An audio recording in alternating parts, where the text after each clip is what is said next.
too. Heartbroken communities gathering tonight as we begin to learn more about the 7 farm workers killed in Half Moon Bay. It's a real tragedy because they're going to be highly affected by all this for the rest of their lives. Communities all across the Bay Area trying to process the tragedy. Good evening, everyone. I'm Mike Meeback. And I'm Julie Hayner. The 7 victims identified today as people come together to grieve. The victims range in age from 38 to 73 years old.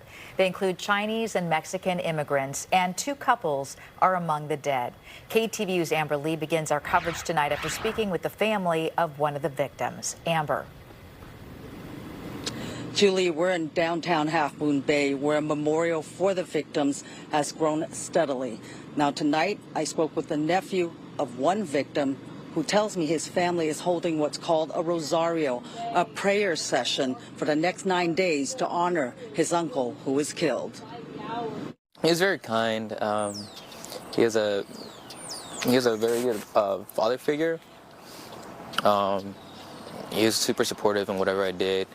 He introduced me to a lot of stuff that I like to this day. Carlos Martinez tells me he and his family are still in disbelief that his uncle, Marciano Martinez Jimenez, was shot and killed Monday while he was working at Concord Farms by a fellow farm worker. It's still like settling in with me, I guess. I still find it, I guess, unreal or surreal. Carlos says his uncle's co-worker told his family that the suspect walked into the workplace with a gun and that Martinez Jimenez was the first to see the suspect and tried to stop him. He shot my uncle in the head, and then the worker next to him was like basically saying like, you don't have to do this and all that stuff.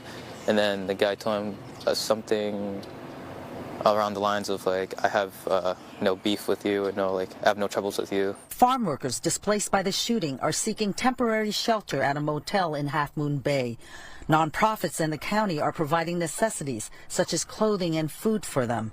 Advocates say Latino and Chinese farm workers have developed relationships over years, sharing food, breaking the language barrier as immigrants from different countries. The culture's coming together, like they're working together, living together.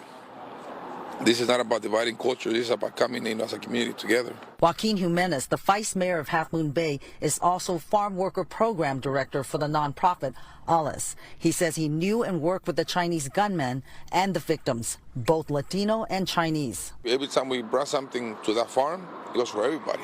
As for the family of victim Martinez Jimenez, Carlos tells me when relatives couldn't reach his uncle by phone after the shooting, they rushed down to the farm and learned from his co-workers that he had been killed. It's mostly sadness for me. I'm not really angry. It's more like I'm just sad that my uncle was caught in between whatever was going on with the guy and whatever he had with anyone else. My uncle was just trying to do his job, was trying to protect people there. Right now, you're looking at a live picture of the public memorial that has been set up here in downtown Half Moon Bay. Advocates say farm workers are receiving mental health services at the motel where they're staying. The city and nonprofits are now working together to organize a large public memorial. Julie, Mike. Amber Lee, live tonight there in Half Moon Bay. Amber, thank you. A community